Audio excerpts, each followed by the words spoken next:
Baiklah, video kali ini saya akan bincangkan tentang Al-Hijab. Tunggu selepas ini. Assalamualaikum warahmatullahi wabarakatuh dan salam sejahtera. Selamat datang ke channel Alebosku. Baiklah, channel ini banyak menyediakan video-video yang menarik. Jadi jangan lupa untuk subscribe channel saya dan tekan butang loceng untuk update video-video yang terbaru. Baiklah, video kali ini saya ingin ceritakan tentang Al-Hijab. Apakah yang dimaksudkan dengan Al-Hijab? Hijab maksudnya dinding, pendinding. Okey? Jadi cerita yang saya ingin bawakan pada hari ini iaitu tentang mata yang tidak ada pendinding.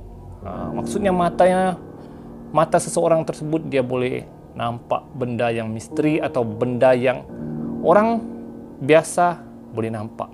Bertemu dengan seorang murid. Okey, seorang budak.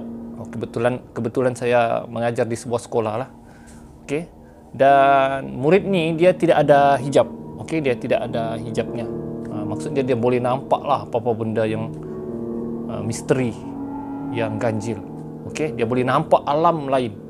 So, saya pertama pun tidak percaya jugalah benda ni. Okey, saya tidak percaya lah budak ni boleh nampak. Tapi apabila saya nampak budak tu di depan mata saya sendiri dan apa yang dia lakukan, akhirnya saya percaya jugalah. Okey, mungkin kalau budak tu sudah besar. Okey, masa tu kejadian ni sudah lama lah. Mungkin budak tu sekarang pun dah jadi anak darah besar dah jadi awex. Okey, saya kata hai, saya sudah lama tidak jumpa. Okey, mudah-mudahan kamu terus sihat. Ni message untuk budak tersebut. Okey, saya tidak dedahkan namanya, biarlah dia menjadi misteri. Okay. Hai budak, dia dah dewasa dah. Saya pun tidak pernah jumpa dia lagi. Tapi kenal dengan budak tersebut adalah satu keistimewaan dan satu kelebihan. Okey, jadi macam mana pertama kali saya kenal budak tersebut? Setiap kali saya pulang sekolah, masa tu saya mengajar pagi. Okey, setiap kali saya pulang sekolah, ada seorang budak tahun 1 lelaki. Dia tidak berani masuk sekolah tersebut. Dia akan menangis. Tahulah budak tahun 1 kan. Okay, dia akan menangis tak nak masuk. Budak tu sesi petang, saya sesi pagi. Kebetulan saya masa tu jalan kaki lah pulang sekolah. Masa tu masih bujang, masih baru posting. Jadi dia akan menangis lah di depan sekolah budak tu. Dia tidak mau masuk. Jadi saya tidak pelik lah. Okey, saya tidak pelik kenapa budak tidak mau masuk. Biasalah kan tahun 1 menangis. Jadi kadang-kadang saya pujuk je lah, masuk juga lah dek, masuk anak, masuk dek. Dia tak nak. Dan setiap hari asal saya pulang sekolah, budak tersebut akan menangis di depan pagar sekolah. Dia tak nak masuk. Dipujuk ayah, mak, dia tak nak masuk. Hinggalah satu hari, apabila saya lalu, saya nampak budak tu masih menangis. Dan tiba-tiba datang budak, seorang budak perempuan, dia datang pergi tempat budak tu. Dia berpusing keliling budak kecil tu. Saya ingat ada 3-4 pusingan lah. Dan bila dia pusing budak tu berhenti menangis. Dan dia cakap dengan budak tu, pergilah kau masuk. Budak tu berhenti menangis dan masuk. Wow, saya pun yang macam mana dia buat? Kita pujuk macam-macam, tiada pula berhenti. Orang dewasa pujuk tidak berhenti. Dia hanya keliling budak tu 2-3 kali, dia sudah masuk. Dan di situ saya timbul persoalan pelik lah. Itu kali pertama saya kenal budak tu. Jadi saya pun tanyalah budak tu, dek, saya tanya, apa yang kau buat tadi? Kemudian budak tu cakap dengan saya, cikgu, dia cakap, budak tadi tu dia diikat dengan kain kuning. Dan di situ saya fikir, kain kuning? Saya tidak nampak kain kuning tersebut, tapi dia nampak. Dia cakap budak tersebut diikat dengan kain kuning. Jadi dia tidak mau masuk sebab dia diikat dengan kain kuning. Jadi saya datang, cikgu, saya buka kain kuning tu. Saya yang pada masa tu saya, budak ni betul kah kan? Saya cakap, betul kah kau ni kan? Bila pula ada kain kuning? Saya pun cakap lah, cikgu tidak nampak kain kuning di situ. Dan di situlah mak budak tersebut tiba-tiba dia ambil lah anak dia. Dia cakap, cikgu, dia cakap, minta maaf cikgu, anak saya ni istimewa sikit. Dia boleh nampak benda yang orang tidak boleh nampak. Wow, saya cakap, betul ke tidak ni ya? Jadi disitulah saya mula kenal budak tersebut.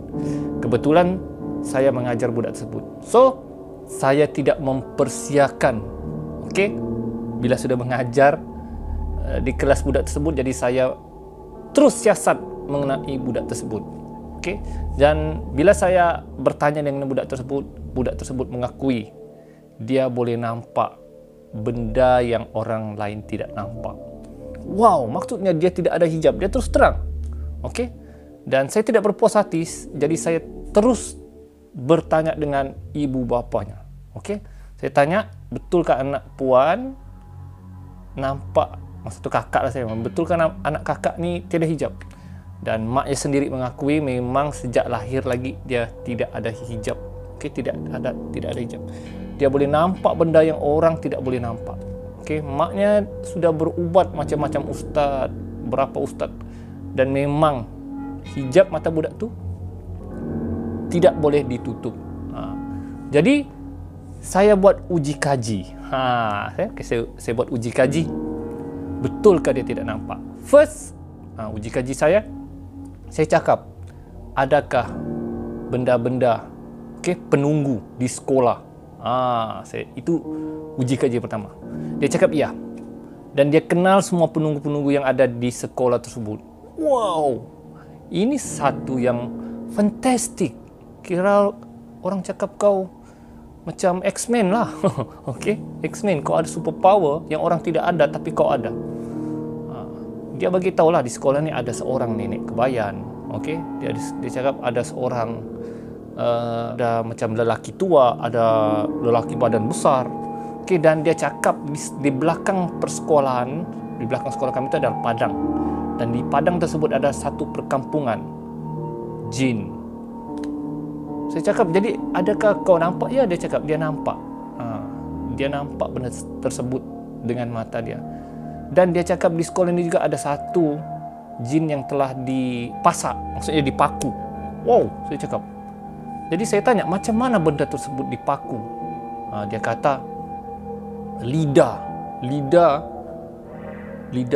jin tersebut dipaku di satu tempat. Jadi dia tidak boleh gerak ke mana-mana lah. Wow, saya cakap ini satu keistimewaan untuk dirinya.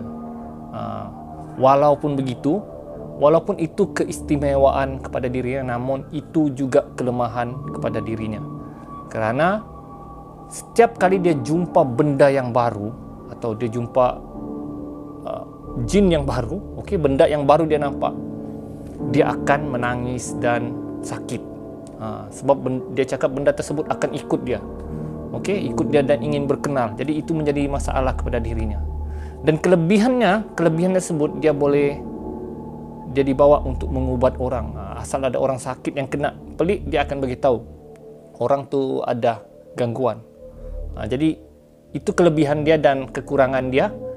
Apabila jumpa benda yang baru, dia akan menangis dan sakit. So, itulah perkenalan saya dengan budak tersebut. Dan saya ada buat uji kaji. Banyak orang cakap bulan Ramadan jin syaitan diikat.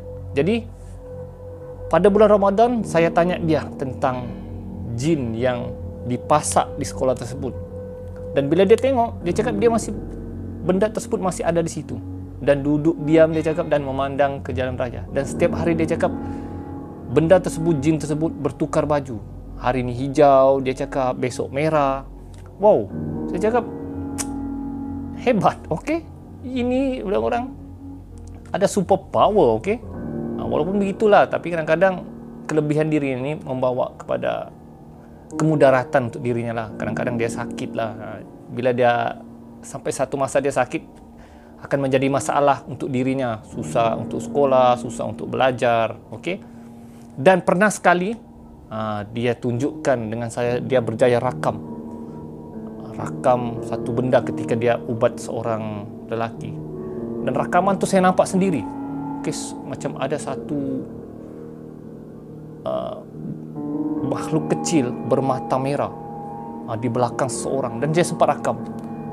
Dan masa tu belum ada lagi WhatsApp apa semua kan, yang ada Bluetooth lah, Bluetooth dan infrared masa tu. Jadi saya nak video tersebut. Saya minta dengan mak dia. Mak dia, "Alah cikgu," dia cakap, "saya dah delete lah cikgu." Aduh, saya kata sayang betul. Saya nak jadikan itu sebagai koleksi saya lah. Sebab susah untuk kita rakam benda begini. Jadi itulah kenalan, okey? Perkenalan saya dengan budak tersebut. Dan cukup setakat ini saja cerita saya tentang perkenalan budak tersebut. Next episode saya akan ceritakan bagaimana saya dan budak tersebut pergi ke satu perkemahan dan masuk dalam hutan, dan di situ saya dengan budak tersebut bertemu dengan benda-benda yang lagi mengerikan dan menakutkan. Jadi tunggu di next video. Jadi setakat itu saja video kita kali ini. Terima kasih kerana sudi menonton. Jangan lupa untuk subscribe dan tekan butang loceng. Dan saya mohon jangan skip iklan video-video dalam YouTube saya, kerana ia akan memperkembangkan lagi channel YouTube saya. Kita berjumpa lagi di video akan datang. Ali Bosku, Assalamualaikum.